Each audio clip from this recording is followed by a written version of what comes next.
കുരിശിനെ സ്നേഹമാക്കിയ നാഥ, നെഞ്ചോടണയ്ക്കണേ എന്നെ,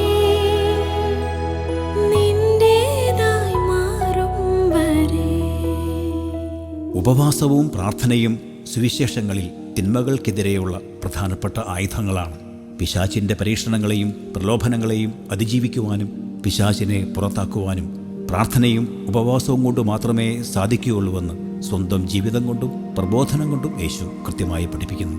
എന്നാൽ സ്നേഹത്തിൻ്റെ സ്പർശമില്ലാതെ, ഹൃദയത്തിൻ്റെ കയ്യൊപ്പില്ലാതെ, ദൈവിക സാന്നിധ്യമില്ലാതെ മനുഷ്യൻ്റെ അംഗീകാരവും ആദരവും അഭിനന്ദനവും ലഭിക്കുവാൻ വേണ്ടി മാത്രമുള്ള പ്രാർത്ഥനയ്ക്കും ഉപവാസത്തിനും ലഭിക്കുന്ന പ്രതിഫലം താൽക്കാലികം മാത്രമായിരിക്കും. ദൈവം വിലയിരുത്തുന്നതും വിധിക്കുന്നതും വിചാരണ ചെയ്യുന്നതും പുറമേ കാണുന്ന പ്രവൃത്തികളെയല്ല, മറിച്ച് അതിൽ ദൈവത്തിൻ്റെ ഇഷ്ടം എങ്ങനെ പൂർത്തീകരിക്കപ്പെട്ടുവെന്ന് നോക്കിയിട്ടാണ്.